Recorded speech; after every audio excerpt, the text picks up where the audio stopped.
tout simplement par vous donner la parole, donc pendant 5 minutes chacun, et à la fois pour vous présenter et pour présenter le projet que vous voulez nous exposer. On commence par Prune. Bonjour, merci. Merci Nathalie, merci Anne-Marie. Je m'appelle Prune Liutier. Pour certains me connaissent déjà ici. Je suis à la fois doctorante à l'UQAM avec Nathalie et Monique Richard. Et je fais également de la production numérique jeunesse. Et il y a peut-être une année, avec une petite équipe, on a monté La Puce à l'oreille, qui est en fait, à notre connaissance en tout cas, l'un des rares, voire le seul en francophonie, studio dédié à la production de podcasts jeunesse, en particulier de podcasts documentaires en français. Donc on produit à la fois des contenus originaux puis des contenus de commande. Notamment, on est très heureux de vous annoncer aujourd'hui que nous avons reçu une réponse positive de financement pour la production des premiers audioguides jeunesse du Musée des Beaux-Arts de Montréal. On est en train également de discuter avec différents grands médias pour développer des commandes pour eux. Et on développe également un réseau de créateurs francophones, un réseau qui va se formaliser notamment dans un événement à venir en novembre, qui va donner à la fois la parole aux professionnels pour échanger sur ce nouveau médium et aux enfants avec différentes propositions. Dans les différentes activités qui s'en viennent pour La Puce à l'oreille, il y a aussi beaucoup de développement du côté scolaire. Grâce à la chaire en littératie médiatique multimodale, on a développé des outils d'appropriation pédagogique pour les écoles. On veut aussi également faire de plus en plus d'ateliers de co-création. On est en train de réfléchir au développement de nouvelles formes d'utilisation du son, notamment avec les enceintes connectées, par exemple, ou la reconnaissance vocale. Donc, tout ça est en chantier, mais ce qui nous occupe beaucoup aujourd'hui, c'est vraiment nos propres productions et la production pour d'autres. Donc voilà, si vous avez été intéressé par faire du podcast, allô. Peut-être juste pour vous montrer rapidement, pour pas prendre trop de temps aux autres, je voulais vous montrer peut-être faire écouter en fait des contenus qu'on produit nous-mêmes. Comme je le dis souvent, je n'avais pas forcément envie avec La Puce à l'oreille de faire des choses sur les animaux de la forêt. Je trouve qu'il y a beaucoup de gens qui font des choses très bien sur les animaux de la forêt et autres sujets de ce type, mais j'avais envie de m'amuser un peu, puis les gens avec qui je travaille aussi. Donc on explore différentes thématiques, notamment on a fait un format sur la petite histoire du poil à travers les siècles, sur pourquoi est-ce que certaines personnes pensent que la Terre est plate et comment est-ce qu'on est assez sûr que la Terre n'est pas plate. Donc l'idée c'est vraiment de documenter tout en restant dans le ludique et dans l'amusant. On est des publics de 6-8 principalement, mais on fait également du docu-fiction pour les un peu plus grands, pour les pré-ados, sur des sujets plus intimes, notamment sur la dépression parentale. Il existait assez peu de contenu dédié directement aux jeunes publics sur les maladies mentales, et sur l'amour également, puis le consentement, puis voilà, la découverte de la sexualité. On en prépare d'autres sur ce type de sujet-là aussi, la diversité corporelle, la cyberintimidation. Le prochain petit contenu court, c'est sur le mouvement hippie. Mais je voudrais vous faire écouter l'un des contenus qu'on a produit il y a quelques mois sur les sorcières. C'est à l'occasion d'Halloween, donc on en a profité. Mais on n'a pas eu envie de parler des sorcières juste pour parler des sorcières et des chapeaux pointus. On a eu envie de parler des sorcières pour parler de féminisme et pour parler d'inclusivité et de reconnaissance de femmes qui peut-être n'épousaient pas les rôles traditionnels à l'époque. La puce à l'oreille. Elles volent sur des balais, tiennent des séances de magie noire, pactisent avec le diable, lancent des sorts avec leurs baguettes ou terrorisent des villageois. Les sorcières ont nourri les croyances les plus folles. En réalité, il s'agissait surtout de femmes libres, indépendantes, souvent guérisseuses ou sages-femmes, dont l'influence et les connaissances faisaient peur aux autorités et à l'Église. Laisse-nous t'en dire un peu plus sur leur histoire. Ça vous fait peur? Cool. Jusqu'au début du Moyen Âge, beaucoup de femmes occupaient la fonction de guérisseuse. Elles détenaient de grandes connaissances sur le corps, les plantes, la nature et la santé, soignaient les blessures et les maladies et aidaient les bébés à venir au monde. Alors, je vais profiter de ma dernière minute pour vous faire écouter un petit extrait de Papa est fatigué, qui parle de dépression parentale. Qui est pour moi un sujet qui était important à traiter, puisqu'il, comme je vous dis, il existe peu de contenu à destination des jeunes publics là-dessus. Je vais avancer un petit peu. Je te dis, ça m'est sorti de la tête, j'ai pas juste ça à penser. Et moi, j'ai juste ça à penser, tu crois? Depuis quelques semaines, c'est toujours comme ça. Je veux dire, papa, il est jamais vraiment content. On dirait que je l'énerve. Il se chicane super souvent à cause de moi. Tu travailles à 2 pas de là, c'est toi qui as eu l'idée. C'est ça, alors ne fais rien. Pas d'épicerie, pas de ménage, pas de devoir avec elle, rien. C'est ça, je fais jamais rien de correct de toute façon. Je suis pourri. Je suis pourri au travail, je suis pourri à la maison, je suis pourri... Non, Plus de bière. Avec les clés de mon père. antidépresseurs. Donc, à travers le podcast, qui est une docu-fiction, on a fait intervenir des spécialistes qui parlent de la dépression. Ah ah, je savais bien qu'il était malade. C'est ce mot qui a attiré mon attention. Visiblement, les médicaments, c'est pour soigner cette maladie. Allô, j'ai une question pour vous. C'est quoi comme maladie, la dépresseur? Mon papa, moi, il prend des antidépresseurs. C'est une maladie grave? La dépression est une maladie de notre cerveau qui donne des pensées tristes et on se sent nul. Quand on a une dépression, on n'a plus le goût de rien. On pleure des fois sans savoir pourquoi. On peut être plus impatient et grognon avec les gens qu'on aime. On est fatigué sans avoir rien fait de particulier. Très bien. Bonjour. Alors, Mathieu Tsaudubé, je suis directeur des services éducatifs pour BANQ. Merci beaucoup, Prune. C'est fort intéressant. Merci à Nathalie Lasselle et Pascal Grenier et Marie-Christine Baudry pour ce merveilleux colloque. Ça me fait du bien. Je pense que ça fait du bien à beaucoup de gens ici. Moi, j'entends un langage que ça faisait longtemps que je n'avais pas entendu. Alors, ça me fait tout chaud au cœur. Je ne vais pas prendre trop de temps pour remercier parce qu'après ça, j'ai plus de temps pour moi. Alors, le projet est le suivant. C'est l'offre éducative de BANQ. C'est un gros projet. C'est pas simple.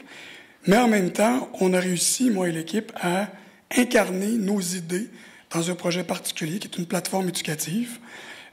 Avant de vous en parler très rapidement pour contextualiser la chose, les prémices de l'offre éducative, on a commencé à travailler avec Nathalie. On en a parlé un petit peu ce matin, on a présenté la démarche. Donc, travailler avec des chercheurs en éducation, un organisme communautaire qui s'appelle Une école montréalaise pour tous, et évidemment BANQ, pour développer une offre scolaire qui colle aux missions de BANQ et qui correspond à des besoins réels. Cette dynamique-là, c'est une espèce de prototype, une nouvelle démarche, autant pour l'institution que pour les équipes qui ont participé, nos collaborateurs. Ça a fonctionné, ça a donné des très beaux résultats et ça nous a permis de développer un plus grand projet que je vais un petit peu expliciter en partant de la démarche. Alors, une institution nationale comme BANQ, d'abord, ce n'est pas seulement une bibliothèque. Nous représentons les archives, le patrimoine et la bibliothéconomie. C'est très important parce que c'est assez atypique. Donc, on ne peut pas parler strictement de littérature, de livres de littératie. On va parler de tout un peu. Donc, on va parler de la culture au sens large, mais on doit incarner les trois missions dans une seule idée. Et c'est pas toujours simple. Alors, la stratégie qu'on a choisie, c'est un pari quand même, c'est de réunir autour d'une même table tous les acteurs importants aux questions qu'on se posait, pour répondre aux questions qu'on se posait. Donc, des organismes éducatifs et communautaires, des enseignants, des bibliothécaires scolaires, les services pédagogiques nationaux. Je vais expliquer pourquoi je les distingue. Je sais qu'il y a des gens ici dans la salle qui vont me poser la question tantôt. Chercheurs en éducation aussi. Vous comprenez que le prétexte pour l'institution, c'est de créer une offre scolaire ou une offre éducative qui est bien reçue et qui est intelligible pour les gens en enseignement, donc pour le milieu de l'éducation. Mais c'est un prétexte. Ce qui est en dessous de ça, c'est de répondre à des questions comme quel est le rôle de l'institution nationale, comme BANQ, quand on parle de développement pédagogique, quand on parle du milieu de l'éducation. Comment on se place, comment on réfléchit, qu'est-ce qu'on développe pas. Ensuite, il y a toute la complémentarité avec les bibliothécaires scolaires qui sont déjà dans le milieu, avec les services pédagogiques nationaux, évidemment avec les enseignants et avec les chercheurs en éducation. Alors oui, le prétexte, c'est de créer une offre éducative, mais je pense que ce qui est en dessous de ça aussi, c'est de développer des liens de proximité, puis développer un dialogue, un lexique commun, pourquoi pas, pour être capable d'avancer. On en a parlé un petit peu tantôt. Notre conférencier invité, je pense qu'en a mieux parlé que moi. Mais je pense que les institutions nationales comme la nôtre, comme BANQ, on a une tradition de mettre à disposition des objets culturels, mais on ne fait pas le geste qui suit. C'est-à-dire comment on fait pour utiliser ces objets-là, ces documents-là, dans la salle de classe, tant chez l'enseignant que chez l'élève et ailleurs, pour le citoyen ou pour l'usager. Et c'est à ça qu'on va s'adresser dans l'avenir. Cette idée-là, elle est incarnée dans une plateforme éducative, la toute première de BANQ, qu'on a appelée Notre territoire, notre identité. C'est un concentré de nos idées. Partons d'un fonds d'archives qui s'appelle le fonds d'archives Point du jour, qui a la qualité d'être simple à décoder. Donc, ce sont des images du territoire québécois dans son ensemble, et pour n'importe quel enseignant, donc dans une perspective transdisciplinaire, c'est une image qui est facile à décoder. Donc, on fait le pari que c'est une image qui est facile à utiliser dans la salle de classe, peu importe la discipline enseignée au primaire et au secondaire. Le processus qu'on a développé ou la démarche qu'on a développée, elle a été éprouvée 5 fois plutôt qu'une, je dirais même 25 fois, et on va continuer dans le temps. C'est assez simple, en même temps assez compliqué. On part d'un objet culturel, donc une image du fonds d'archives qui est déjà numérisée, qui est en ligne, accessible sur BNQ numérique. On considère l'enseignant comme un générateur de liens et non pas comme un producteur de contenu pédagogique. Elle est là la nuance. Donc, un générateur de liens, pédagogique ou non, on lui demande de lier cette première image-là à d'autres objets culturels issus de nos collections qui sont déposés en ligne actuellement. Donc, il y a tout un travail d'appropriation qui se fait, un travail d'apprentissage et de connaissance, tant dans l'utilisation de la ressource que dans une certaine appropriation culturelle, et c'est pas péjoratif ce que je dis. On lui demande de créer une carte conceptuelle, il nous explique ses liens, et ça nous donne une activité. Voici quelques images des maquettes. On a pris une stratégie du territoire, vous comprenez, à cause du fonds Point du jour. Donc, on va aller chercher une école minimum par région administrative, et on va décortiquer ces régions-là en MRC, donc en municipalité. Chaque MRC va avoir son projet pédagogique, son école, sa façon d'entrevoir la culture en salle de classe, et ça dans toutes les disciplines. Je vous montre quelques images. C'est un scoop, c'est une priorité. On n'en a pas montré à beaucoup de gens. Plusieurs stratégies. On a Louis. Donc, écouter des anecdotes. On parlait d'anecdotes tantôt. Écouter des anecdotes sur l'image. Quelqu'un qui nous raconte une histoire, qui incarne la région, peut-être. On a évidemment les stratégies esthétiques. Observer, mieux regarder, se poser des bonnes questions. Un parc de 100 questions. Un parc de 100 questions à utiliser en salle de classe, en temps réel, par l'enseignant, avec les élèves. Et on a la stratégie du faire, c'est-à-dire, trouvez-moi un lien entre cet objet-là et d'autres objets pour finalement arriver à une fiche pédagogique.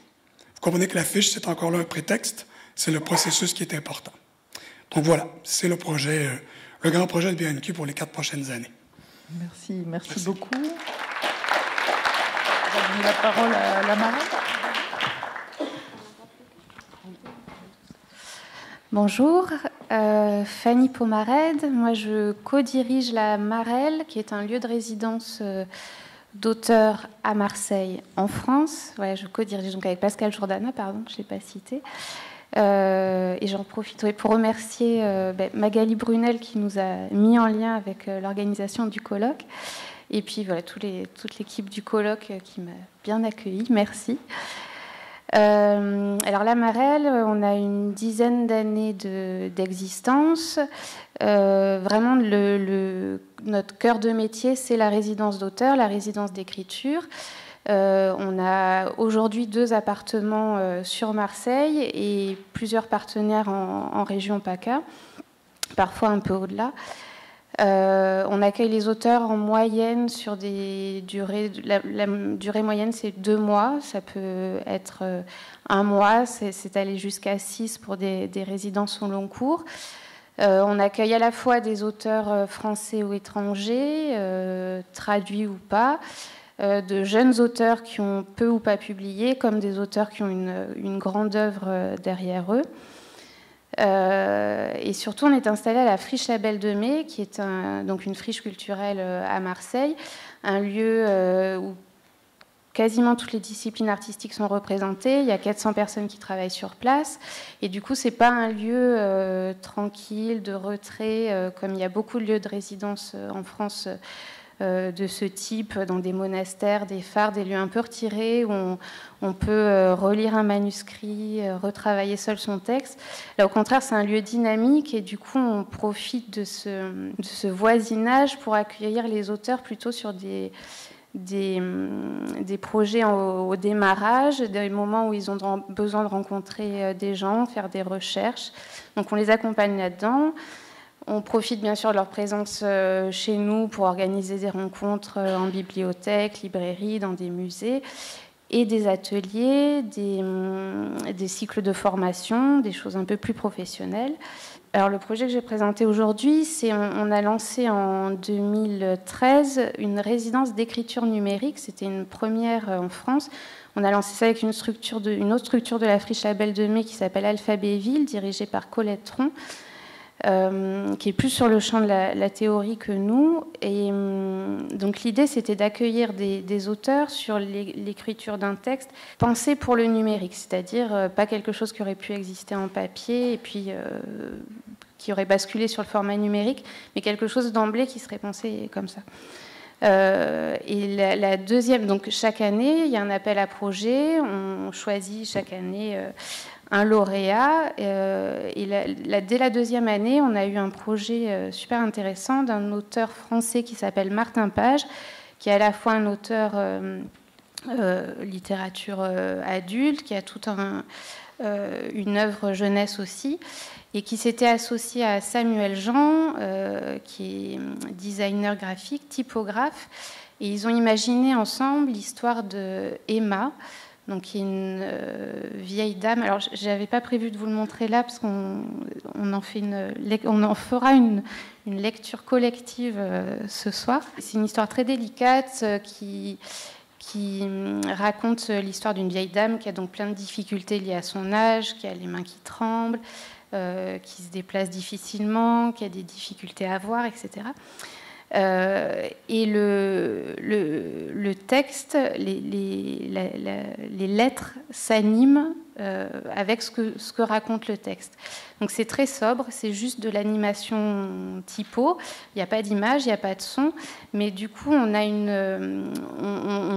ressent ce qu'on nous décrit des difficultés d'Emma. On expérimente avec elle la vue qui se trouble, la lenteur, les choses qui se mélangent, etc. Ce texte, Emma et la nouvelle civilisation, n'était pas destiné particulièrement à un public jeunesse. Il n'a pas été conçu comme ça, mais on s'est rendu compte en le projetant,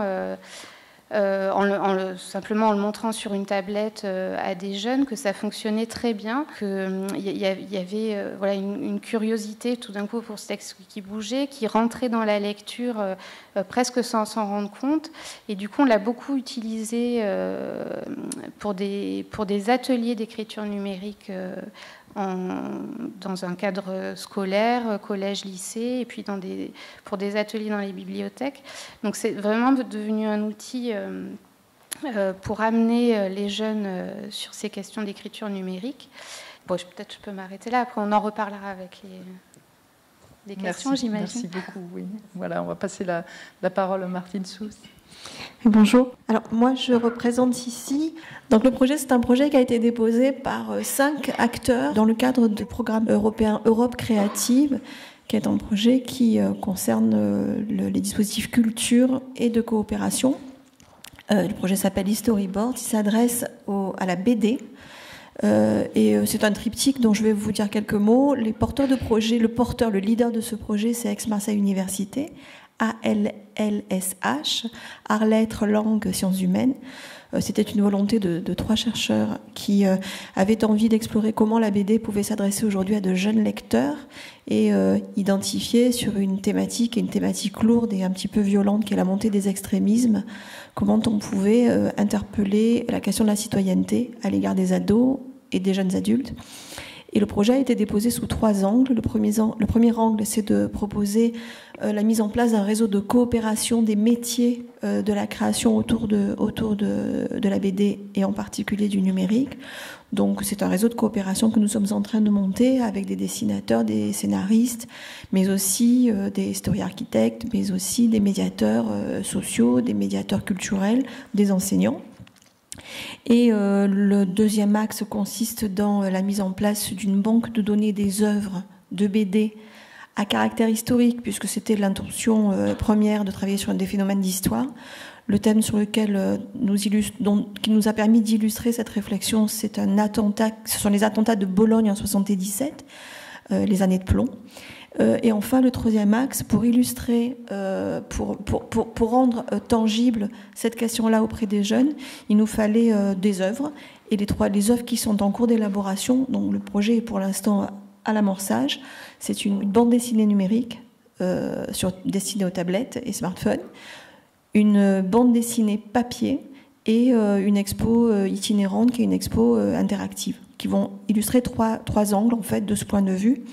pour raconter 3 histoires qui se rencontrent, mais qui se lisent ou qui s'apprécient ou qui se découvrent distinctement. Donc les 5 porteurs de ce projet sont AMU, ex-Marseille Université. Moi, je représente Made in la Boîte, qui est une structure d'innovation numérique à Marseille. On est beaucoup de Marseillais aujourd'hui. Et les 3 autres acteurs, pour notre plus grand bonheur, sont une maison d'édition tunisienne, les éditions Apollonia, qui nous ont permis d'aller chercher un dessinateur tunisien, Saïf Netchi, qui a un talent fou. La Fondation du Camp des Milles, qui est l'interlocuteur dont nous avions besoin pour développer ce récit, avec toute la garantie d'un discours pédagogique à la fois sensible et documenté, mais aussi, j'allais dire prudent, oui, à l'écoute de tout le questionnement que posait cette question-là, de la montée des extrêmes de tous bords, hein, politiques, religieux et autres, voire même économiques. Et donc on avait besoin de professionnels de la transmission et de l'éducation. La Fondation du Camp des Milles, c'est un site mémoriel qui travaille sur la mémoire de la Shoah, mais aussi sur la question des génocides contemporains. Et donc eux nous apportent cette compétence éducative et pédagogique. La compétence recherche étant apportée évidemment par l'université au travers de trois chercheuses qui sont Sophie Safi, Catherine Tessier et Carmela Lettieri. Et enfin, le 5e acteur, c'est la Scuola Italiana di Comics, qui est une école de formation à la BD à Naples, qui apporte également ce regard sur la jeune création, puisque constituer une banque de données des œuvres de BD à caractère historique va porter essentiellement sur ces 3 pays qui sont concernés par le projet, la France, l'Italie et la Tunisie. Donc on est au démarrage du projet qui doit s'achever en fin d'année ou en tout début de l'année prochaine. Ce projet a pu bénéficier d'une subvention de 200 000 euros provenant donc de l'Europe. On tire tous les budgets, je vous laisse imaginer, mais c'est absolument passionnant. Et le travail que nous espérons faire au travers de la fabrication de ces 3 œuvres, de ces 3 dispositifs, c'est aussi de travailler au bénéfice de l'université sur des ateliers d'appropriation qui vont être administrés aux jeunes lycéens qui accéderont à l'exposition interactive, qui auront eu en main la BD papier, qui auront accédé à la BD numérique et avec lesquels nous pourrons travailler sur leur position, leur posture personnelle, leur compréhension du problème, leur projection pour un monde qu'on espère pacifié. En tout cas, c'est le projet qu'on s'est donné ici. J'aurais aimé vous montrer des créations, c'est un petit peu trop tôt. Alors en revanche, c'est un travail collaboratif, coopératif, et dans ces contenus, je peux juste balayer 2-3 pages pour terminer. Le premier épisode de ce dispositif à 360 degrés s'appelle 2 plombs et 2 sang, puisqu'il concerne Bologne 77. La liberté qu'on s'est donnée, c'est de travailler sur l'histoire d'une jeune femme qui a vécu les événements de Bataclan et qui se retrouve propulsée en 1977 grâce à son smartphone, qui va être son outil, l'outil qui va lui permettre de revenir chaque fois qu'elle aura besoin d'interroger sa communauté. Donc on est en train de créer une identité fictive sur Facebook, sur Instagram, sur Twitter. Le smartphone va lui permettre de revenir interroger son réseau et ses réseaux d'amis aujourd'hui et de revenir en 77 pour continuer à découvrir ce qu'a pu être la montée de cette extrême violence politique des années de plomb en Europe et puis de faire résonner un peu les événements d'aujourd'hui. On a aussi dans ce site toute une réflexion sur les nouvelles écritures parce que c'est quand même ça qui nous mobilise. Qu'est-ce que ça veut dire aujourd'hui que de produire dans le cadre de nouvelles écritures en télé, en son, en web, en tablette. Et donc là, on produit un certain nombre de contenus et on essaie de faire de la veille. Et puis le catalogue qui est très émergent, donc je vous propose de ne pas le regarder tout de suite. Attendez quelques semaines parce qu'on est en train de le monter. Et enfin, une rubrique qu'on a appelée Strip Show qui va permettre de générer et d'alimenter ce réseau d'auteurs qu'on est en train de constituer et qui va permettre de proposer des refs, des strips en cours de fabrication, des réflexions d'auteurs. Voilà. Ce qui nous intéresse, c'est de voir comment s'anime aujourd'hui cette communauté des créateurs de la BD, qui est un genre qui est en train d'exploser, en tout cas en France, et qui nous intéresse beaucoup parce qu'il ramène les jeunes vers des problématiques d'écran qui sont celles auxquelles ils sont nourris depuis toujours. Merci infiniment. Bon, on va vous donner l'occasion de poursuivre cette présentation. moi, j'ai envie de vous poser tout de suite une question sur vos publics, sur peut-être la diversité des publics auxquels vous vous adressez. Comment est-ce que vous l'avez intégré en fait dans la conception de vos différents projets qui sont à des stades différents? Est-ce que cette question des publics auxquels vous vous adressez était une question qui posait problème ou qui était peut-être brûlante? Et est-ce que la question en particulier de l'éloignement de la culture de certains publics est une question que vous avez pris en charge dans vos projets? La première partie de la question, le public cible principal, c'est les enseignants, les élèves du Québec, évidemment, pour la plateforme dont je vous parle. Et puis, c'est sûr que c'est pas un milieu homogène. Donc, plus on parle du territoire complet, là. Donc, c'est vraiment pas homogène. Alors, nous, il faut s'adapter. Mais je pense qu'en co-créant systématiquement chaque ressource, on s'assure d'avoir une certaine représentativité. Mais au-delà de ça, c'est aussi c'est le concept de culture personnelle, de culture pédagogique et de culture avec un grand C qui est questionné, là. Alors, moi, je suis curieux de savoir ce que l'élève et l'enseignant qui viennent de Rwanda ou qui viennent de Montréal, je suis curieux de savoir qu'est-ce qu'ils ont à dire sur un objet patrimonial, puis je veux les entendre. Et c'est à moi, c'est à l'équipe de l'éducation, plus je vais aller plus loin, c'est à l'institution à mettre en valeur et à densifier peut-être ce discours-là par un travail de collaboration. Alors oui, ça a été pris en compte dès la conception et ça va l'être tout au long. C'est-à-dire que ce qui attend la plateforme, c'est une phase collaborative où là, on va croiser les savoirs institutionnels avec... Je m'en allais dire les commentaires et les opinions, mais c'est des mots que j'aime pas parce qu'ils ont une connotation péjorative, là. Mais c'est quand même ça. Moi, je veux qu'un enseignant puisse me dire qu'est-ce qu'il pense d'eux pour être capable d'entrer en relation avec lui, pour être capable éventuellement de lui faire dire autre chose et qu'il s'intéresse à la culture ou à l'objet culturel. Pareil pour l'élève. Et c'est une relation à deux sens, là. C'est une relation de confiance. Donc, tout au long du développement de la plateforme, sur 2 ans, cette relation-là, on va la bonifier, on va l'encourager, on va la soutenir, puis on va essayer de donner la place à ceux et celles qui sont, comme vous dites, loin de la culture. Moi, je dirais plutôt, ils ont une conception de la culture que moi, je dois saisir et que l'institution doit saisir pour ensuite pouvoir peut-être agir. Voilà. De notre côté, avec la puce à l'oreille, la complexité qu'on avait par rapport au public, c'est qu'on avait assez peu de référents en documentaire francophone, il y a assez peu de choses qui se font. Donc on est allé chercher des référents en livre audio, en premier lieu, parce que ça, pour le coup, il y a une vraie culture de l'audio, puis de la fiction radiophonique, par exemple, pour les jeunes publics. On est également allé chercher auprès de nos voisins américains, parce que là, pour le coup, il y a une très grosse production anglophone pour les jeunes publics en podcast, en balado, en bon français. Et ceci dit, là où on manque un petit peu également de référence, c'est de la donnée sur les impacts que la balado peut avoir sur la compréhension, le développement de la curiosité, etc. Donc on a un petit peu improvisé, on a fait des tests avec des cobayes amis, des enfants amis, mais par contre notre pratique, c'est à peu près 1 an qu'on produit du contenu assez régulièrement, quasiment tous les mois. Donc notre pratique, on le voit nous-mêmes en les réécoutant, les premiers a beaucoup évolué. Par exemple, on s'est rendu compte qu'on chargeait peut-être un peu trop en effets sonores nos productions premières. Donc on a un peu épuré aussi nos productions pour laisser la voix au centre. On a multiplié les adresses au public. Tu entends, tu te rends compte, etc. Pour pouvoir plus l'impliquer. On a commencé avec nos budgets, se développant un petit peu avec des auteurs jeunesse aussi, qui avaient une véritable expertise pour le coup de l'écriture.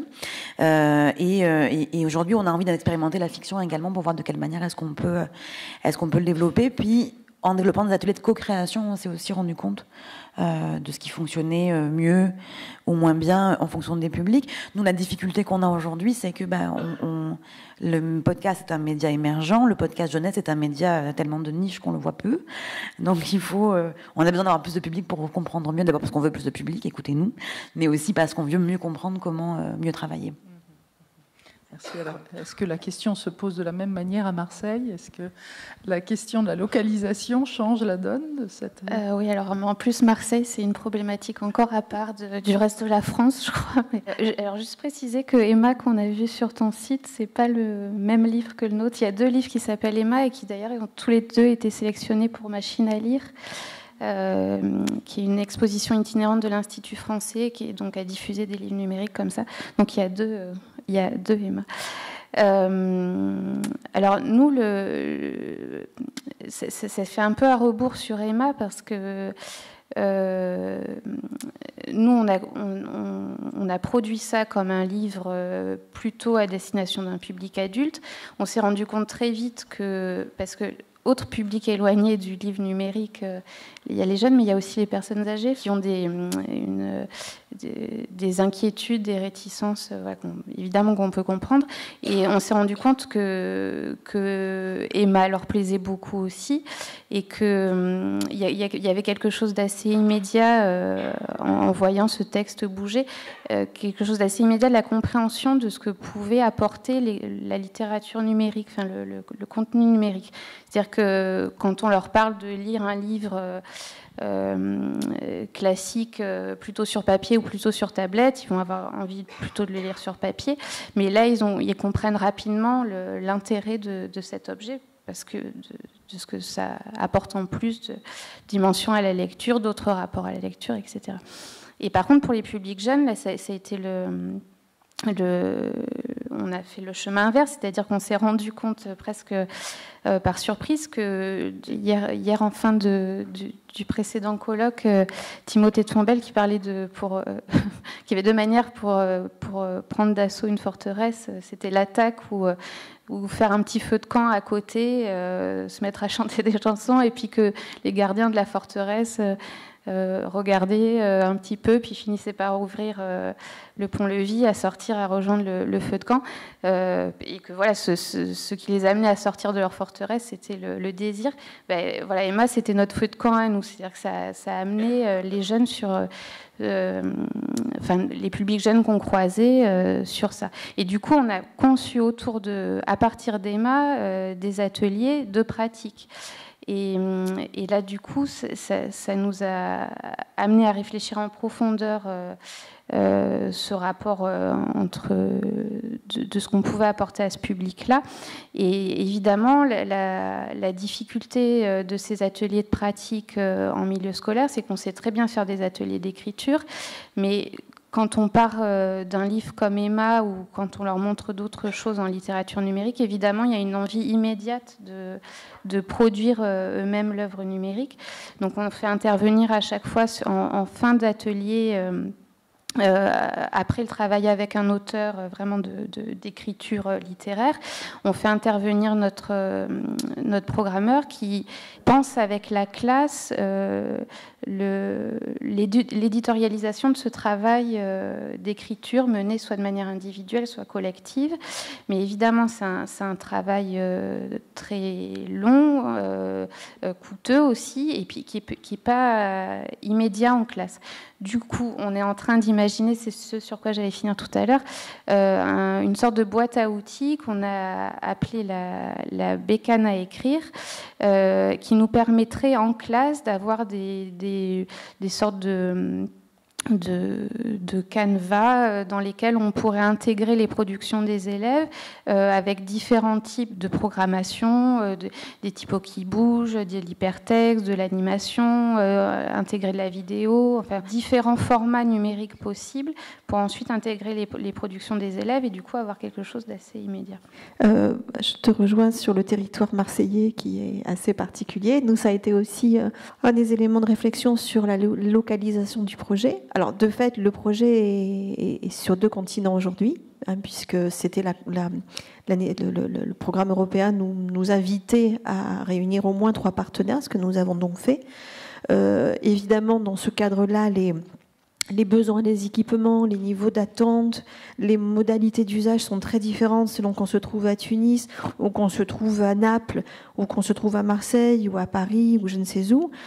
Les laboratoires qui portent ce projet ont aussi travaillé globalement sur la question de la linguistique.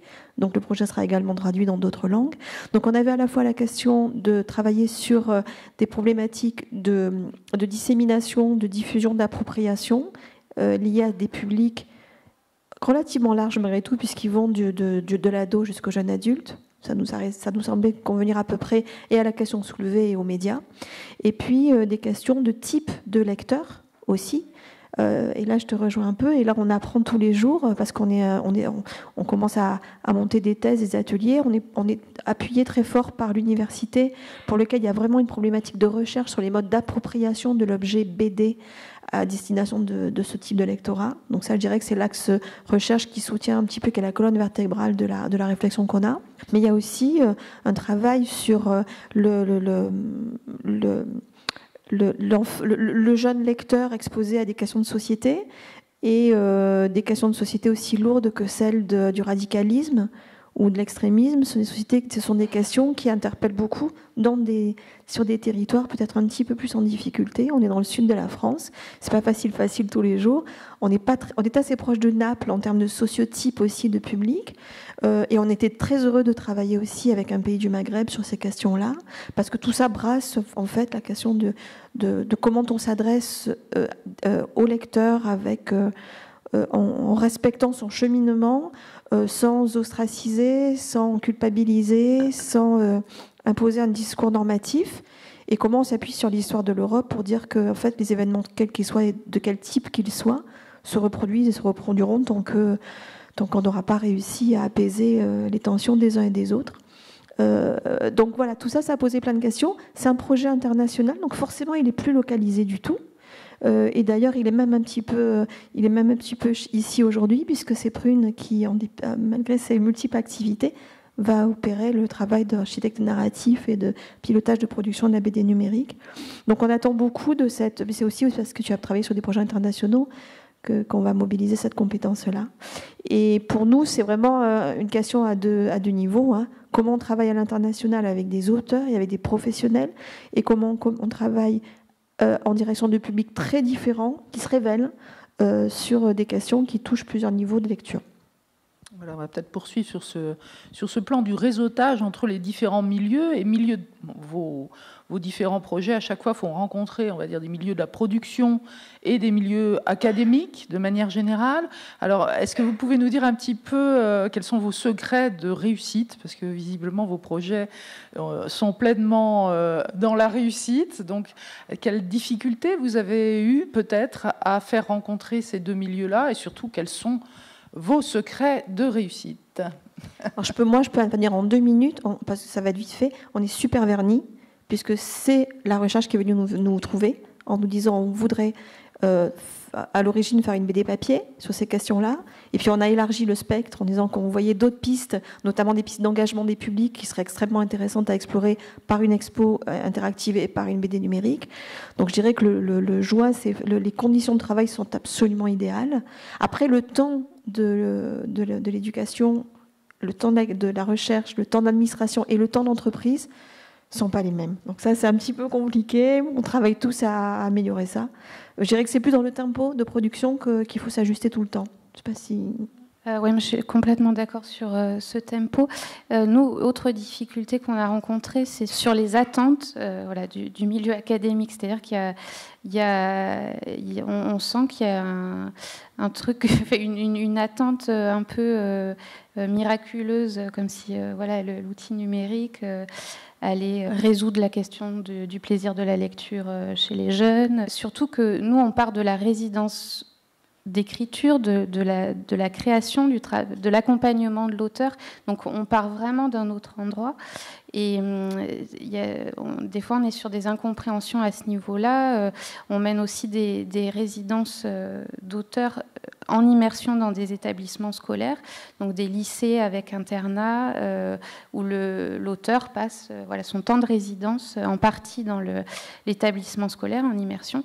Et en fait, on a des enseignants, et puis d'ailleurs même sur des temps d'ateliers classiques où un auteur revient à plusieurs reprises dans une classe pour mener un atelier d'écriture, où souvent les enseignants nous disent on a été un peu déçus parce que le niveau de français a pas décollé, parce que on n'apporte pas une solution miracle, on apporte juste une proposition d'ouverture, l'apprentissage doit rester du côté de l'enseignant. Nous, c'est juste essayer d'ouvrir une porte, de faire naître une curiosité à un endroit. Ça marchera chez quelques-uns, pas chez tous. Donc les incompréhensions sont plus de cet ordre-là pour nous.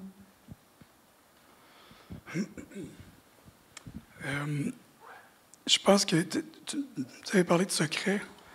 Il y a quelque chose ici qui se passe qui me plaît beaucoup, c'est l'idée de plonger l'institution, les chercheurs, les enseignants, dans un processus de transformation. Tout le monde. C'est pas simplement l'enseignant ou le chercheur ou l'institution qui reçoit, qui se transforme. C'est les trois qui profitent d'un effort. Et puis, à terme, les trois vont avoir questionné leur propre pratique, vont avoir questionné leurs habitudes, leur façon de travailler. Bon, c'est mon fantasme, là. Je ne dis pas que ça arrive tout le temps, là. Mais il y a quelque chose là qui encourage les gens à continuer à persévérer, même dans des situations difficiles. Je pense à des enseignantes qui ont participé à un premier projet ici. Il y a eu des écueils, là. Et il faut qu'il y ait des écueils. Mais quand tout le monde est dans le même bateau et tout le monde a la même attitude, la même posture, c'est celle de se laisser transformer avec beaucoup d'ouverture. Vous avez parlé d'ouverture. Ça, c'est un des secrets. Pour l'avoir vécu une bonne 50aine de fois, ça, c'est une des clés, je crois. Mais pour qu'une institution admette qu'elle se laisse transformer, ça prend beaucoup de travail de fond. Il y a comme un travail en arrière qui ne paraît pas, là. Mais c'est important parce que c'est une des clés. Je parle pour toutes les institutions.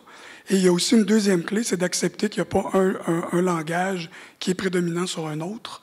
Donc, ça veut dire que les collaborateurs ont tous un langage particulier et il faut développer un nouveau lexique. Il faut s'entendre sur les termes d'abord, et quitte à en inventer des termes, pourquoi pas là.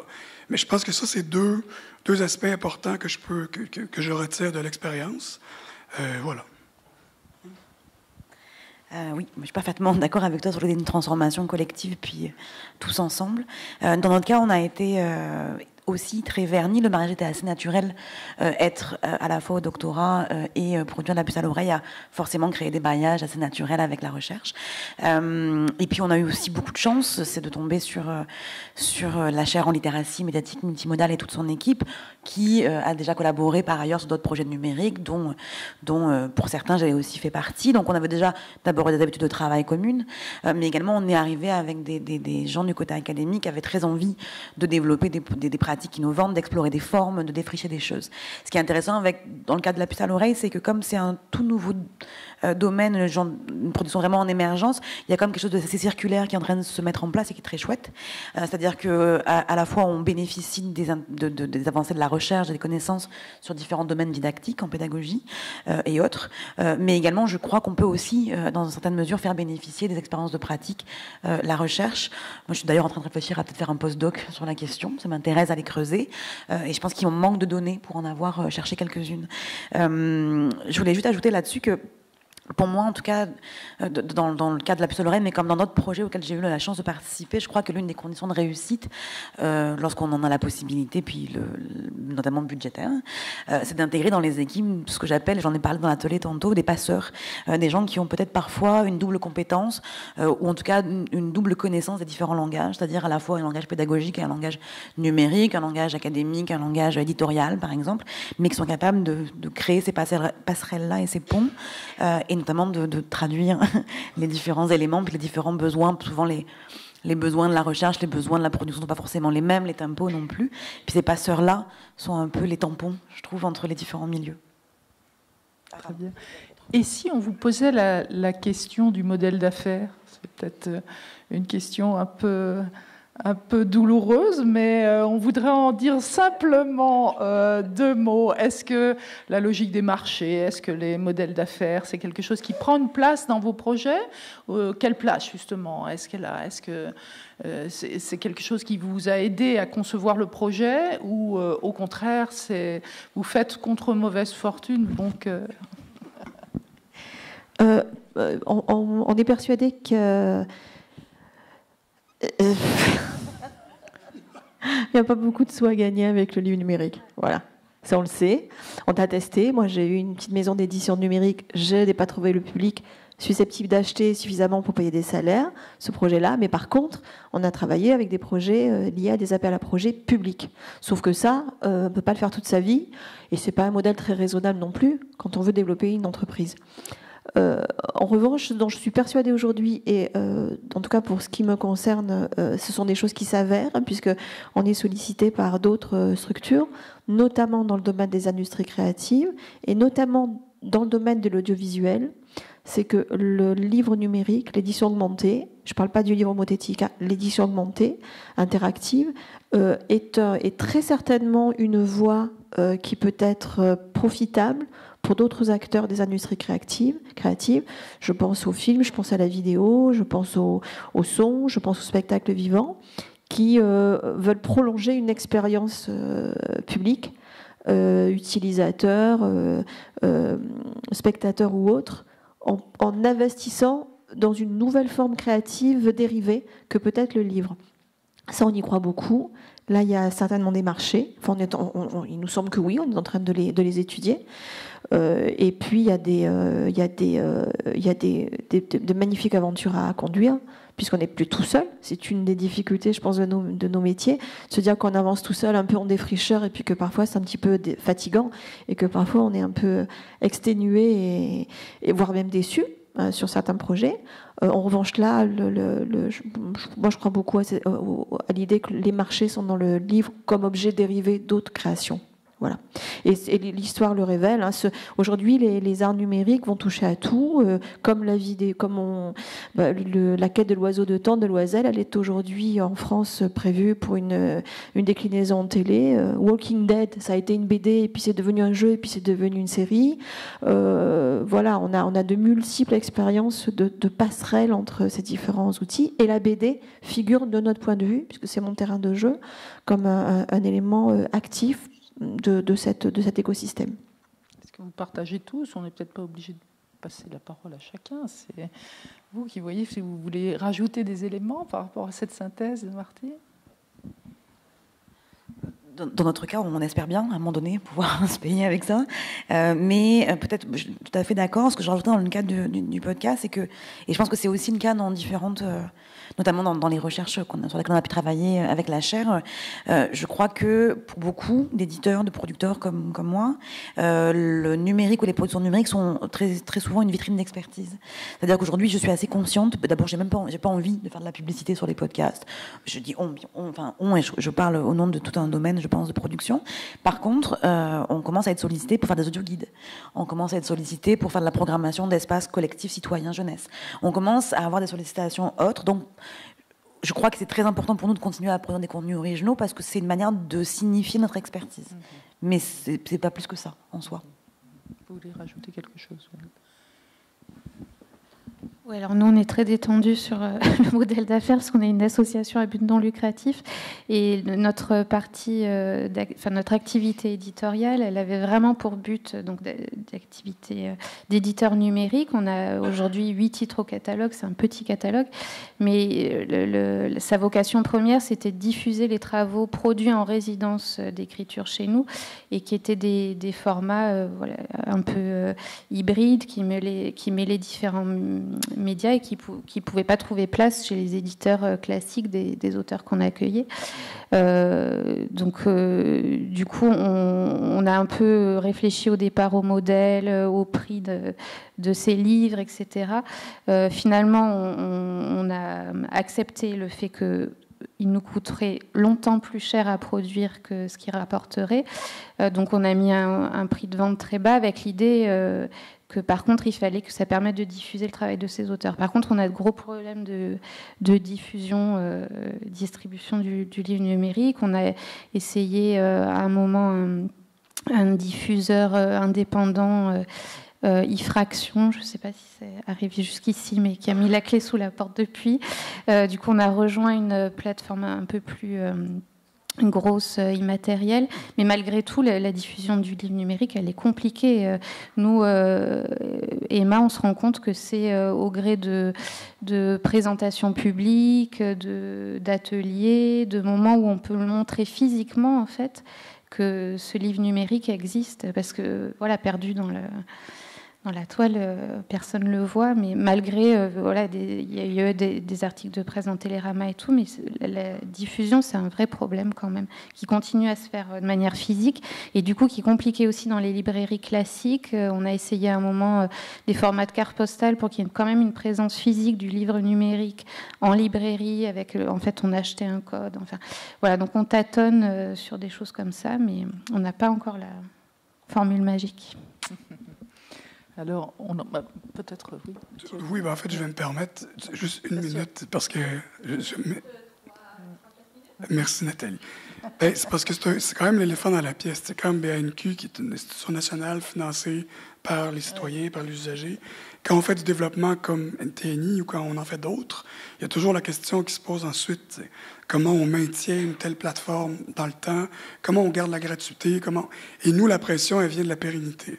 Alors, quand on dépose un concept, on nous demande que ce concept-là soit garant les 25 prochaines années, qui fonctionne, qui soit encore à jour, sans aucun investissement ensuite, et avec pas plus de moyens pour le maintenir. Alors, c'est une drôle de situation, mais en même temps, là où ça m'intéresse, c'est que ça nous permet de nous poser des questions sur les choix technologiques, sur le choix des professionnels qui vont travailler ensuite à cette plateforme-là, et sur le rôle que les collaborateurs peuvent jouer aussi.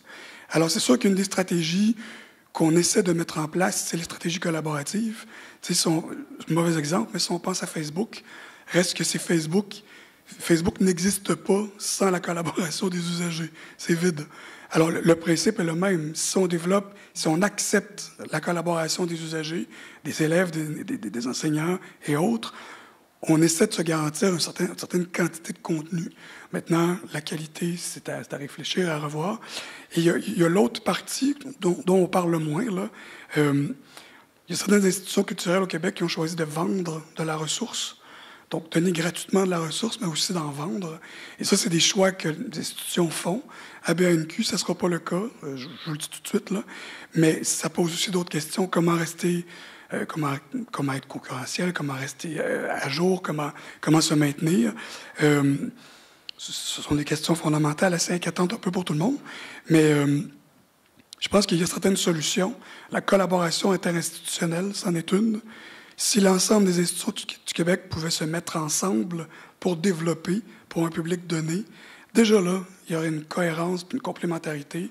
Puis si on prend le modèle que je vous ai présenté tantôt, qui est en place un peu partout, la co-création, la collaboration avec le public cible, c'est là. Alors, pourquoi ne pas la multiplier? Mettre en relation plusieurs institutions avec les publics cibles dans un même effort. Mais là, il y a quelque chose qui peut se passer d'autre. Il y a comme un modèle d'affaires qui n'est plus un modèle d'affaires, mais un modèle qui va se développer dans le temps, sur le long terme et non pas sur le court terme. Voilà, c'était mon point. Merci à tous, merci infiniment. Merci.